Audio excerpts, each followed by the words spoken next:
اللہ تو اپنا وعدہ پھر پورا کرے گا نا. جب تم کسی کا بھلا کرو گے اللہ پھر کیا کہتا ہے, لیکن میں تمہارا بھلا کروں گا.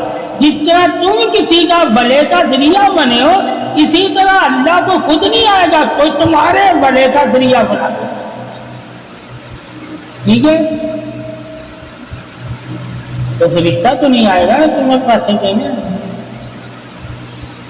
کچھ فرشتہ نہیں آئے گا تیری خدمت کرنے. انسان, تو بھی انسان تھا, تو نے اگر کسی کا بھلا کیا تو انسان ہی کوئی اللہ بھیجے گا جو تیرا بھی کرے, انسان کو. اب وہ انسان کو بھیج کے تو اسے بدنام کرتا ہے یا اسے عزت دیتا ہے, نہیں بھائی یہ اللہ کی طرف سے آیا ہے, اس میں میرا کوئی دخل نہیں ہے. ٹھیک ہے, یہ اللہ وعدے پورے کرتا ہے. ٹھیک ہے, تو وہ بھی خدمت کیا ہوگی, اللہ کا وعدہ.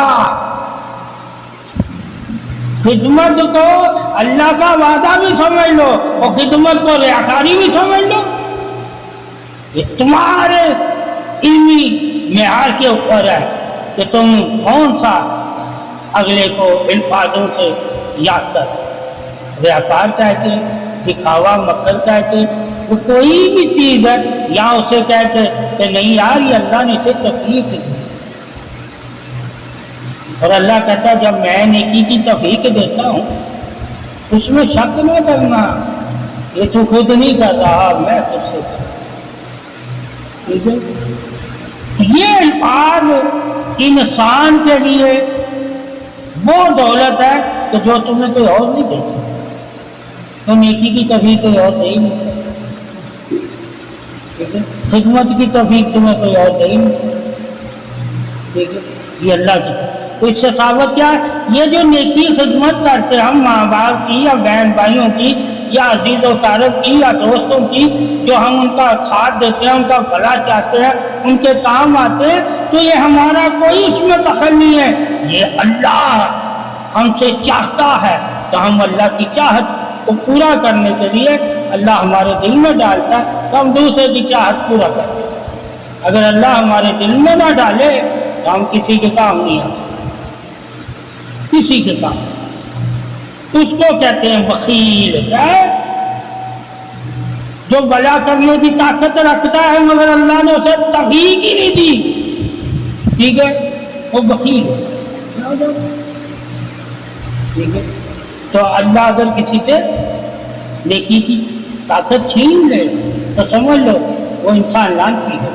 ٹھیک ہے, اب ایک نیکی کر کے لعنتی ہوتا ہے کیا, اور ایک نیکی نہیں کرتا وہ بھی لعنتی ہوتا ہے. اب نیکی کر کے لعنتی ہونے والا کون ہے, جو مطلب رکھے اپنی ہے, کیا رکھے, اللہ کی رضا کو بھول گیا ہو, اللہ کی خوشنودی کو بھول گیا ہو, اللہ کے قرب کو بھول گیا ہو, اللہ کے حکم کو بھول گیا ہو, اللہ کی بے نیازی کو بھول گیا ہو, اللہ کی عطا کو بھول گیا ہو, اور صرف اپنی غرض کے لیے نیکی کر رہا. ٹھیک ہے, تو اللہ اس کو بھی لعنت ہے.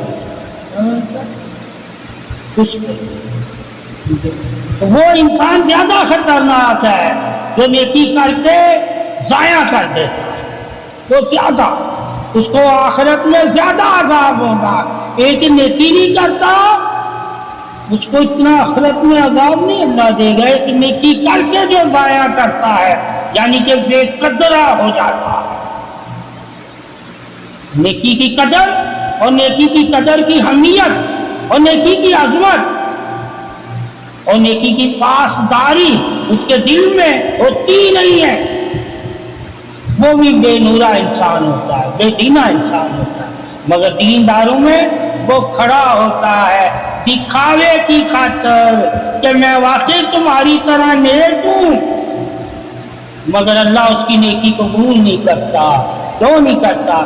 وہ تمہارے دلوں کو جیتنے کے لیے, تمہیں دکھانے کے لیے اور تمہیں اپنے پیچھے لگانے کے لیے اور تم سے اپنی تعریف سننے کے لیے نیکی کر رہا ہوتا ہے, وہ اللہ کے لیے نہیں کر رہا ہوتا. ایسے لوگوں کی نیکی اللہ ان کے گلے میں توق بنا دے گا اور ان کی ضائع کر دے گا. تو بہت سے لوگ نیکی ضائع بھی کر دیتے ہیں صرف اپنے ہی گمانوں کی بدولت. اور بہت سے لوگ نیکی کو قرب بنا لیتے ہیں اپنے کمانے کی بجائے۔ نیکی اللہ کا قرب بھی ہے، اور نیکی جو ضائع کرتا ہے اس پہ اللہ کی لعنت بھی ہے۔ تو یہ اصل انسان کو علم ہونا چاہیے کہ نیکی کرے، ہر جگہ کرے، کہیں منع نہیں ہے، کافر جانور کے ساتھ کرے کوئی منع نہیں ہے،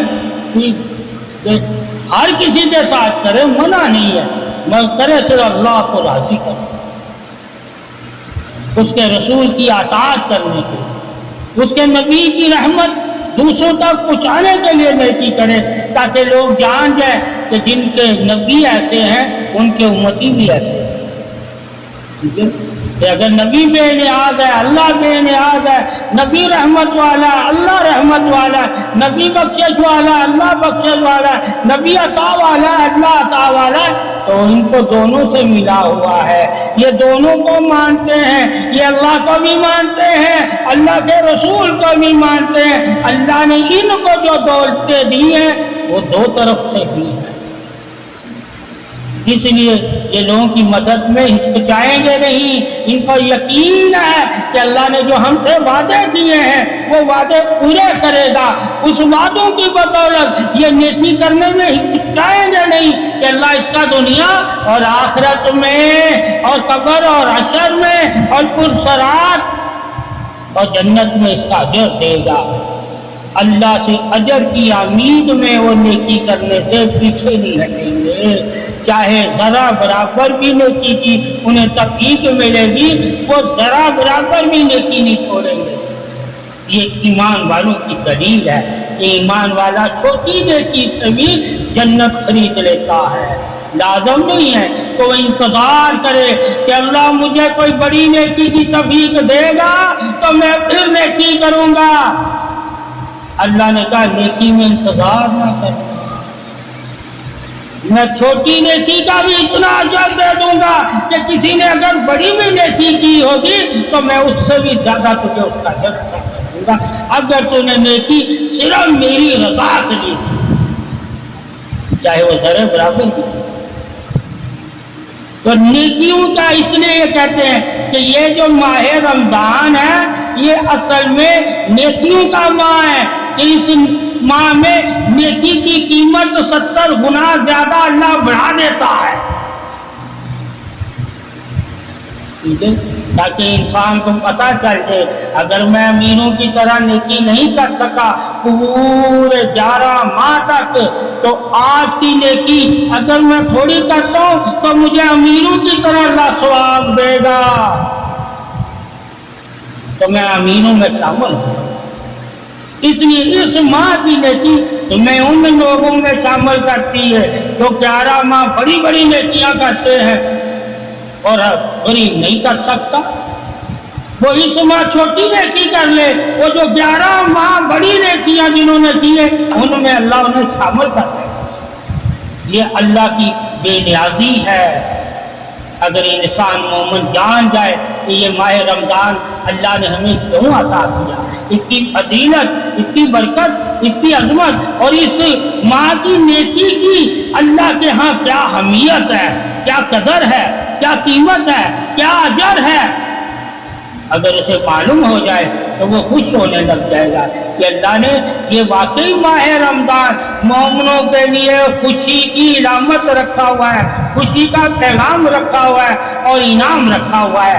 اور جو انسان اس ماہ میں بھی اللہ کے انعام والے بندوں میں شامل نہیں ہوتا اس کو ہی لعنت ہوتی ہے، یعنی کہ بخشش والوں میں شامل نہیں ہوتا، اللہ کی عطا والوں میں شامل نہیں ہوتا، اللہ کی رضا والوں میں شامل نہیں ہوتا، اللہ کی عبادت والوں میں شامل نہیں ہوتا، اللہ کے ذکر والوں میں شامل نہیں ہوتا، اللہ کے توکل والے بندوں میں شامل نہیں ہوتا، اللہ کے صبر والوں میں شامل نہیں ہوتا، اللہ کے تقویٰ پرہیزگاروں میں شامل نہیں ہوتا، تو کسی نہ کسی اللہ والے میں اس نے شامل ہونا ہے۔ یہ اصل میں اللہ والوں کا ماہ ہے، یعنی کہ اللہ اس ماہ میں بندے سے ایسی عبادت چاہتا ہے جیسی اس کے دوست اس کی عبادت کرتے ہیں، یعنی کہ ولیوں جیسی عبادت کا یہ ماہ ہے کہ اللہ کے دوستوں جیسی تجھے عبادت کی توفیق مل جاتی ہے، یعنی وہ بھی نفلی عبادت بہت کرتے ہیں، راتوں کو قیام بہت کرتے ہیں،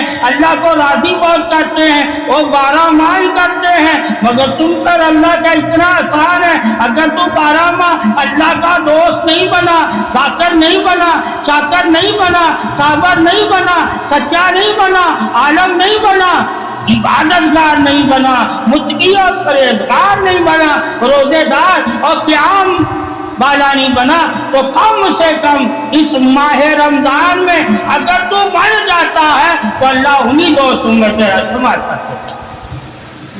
یہ اللہ کی شان قدرت حق ہے کہ اللہ نے ہم پہ احسان کیا، یہ ماہ رمضان یہ تمام احسانوں کا سب سے بڑا احسان ہے کہ 11 ماہ میں جتنے بھی اللہ تم پہ احسان کرتا ہے، اس ماہ میں جو احسان کرتا ہے وہ تیری زندگی پہ احسان کرتا ہے، یعنی کہ انسان کی زندگی کو سلامتی والی بنا دیتا ہے، پاکی والی بنا دیتا ہے، پرہیزگار والی بنا دیتا ہے، عبادت گار والی بنا دیتا ہے، متقی والی زندگی دے دیتا ہے، عبادت والی زندگی، قیام والی زندگی، حرام والی زندگی، تقوی والی زندگی اور سچائی اور ایمانت والی زندگی اور پرہیزگاری والی زندگی عطا کر دیتا ہے۔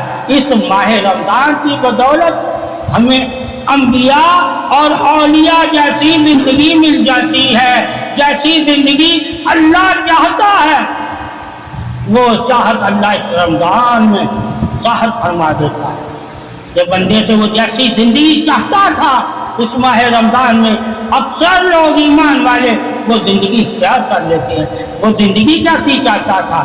عبادت والی، توکل والی، صبر والی، استقامت والی، ٹھیک ہے، اور ذکر والی، اور آخرت کی فکر والی، اور بخشش والی، اور عطا اور انعام والی، اور رضا والی۔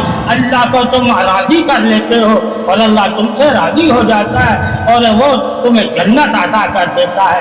یہ وہ ماہ رمضان ہے جس میں اللہ تعالیٰ جنت کے دروازے کھول دیتا ہے اور جہنم کے دروازے بند کر دیتا ہے تاکہ مومن کو جنت جانے میں آسانی ہو اور وہ نیک عمل کر کے اپنا نام جنتیوں میں لکھوا لے۔ یہ وہ ماہ ہے جس میں انسان کو اللہ یہ سعادت، یہ توفیق، یہ عظمت اور یہ رونق عطا فرماتا ہے جو اللہ تعالیٰ نے عبادت سے چہروں پہ نور ظاہر کر کے رونق عطا کرتا ہے، قلبوں میں نور دیتا ہے، جسموں میں نور دیتا ہے، سلامتی دیتا ہے، رحمت دیتا ہے، برکت دیتا ہے، کرم دیتا ہے، اتحاد دیتا ہے، آپس میں اتفاق دیتا ہے، ہمدردی دیتا ہے، بھائی چارگی دیتا ہے۔ یہ ماہ رمضان کے انعام اتنے ہیں کہ اللہ تعالیٰ نے یہ ماہ رمضان پورا انعاموں سے بھرا ہوا ہے، کرم اور رحمت اور بخشش سے بھرا ہوا ہے، عطا اور فضل اور رضا سے بھرا ہوا ہے، انعام اور فضیلت اور درجات سے بھرا ہوا ہے، قرب، سلامتی اور نور سے اور معرفت حق سے بھرا ہوا ہے۔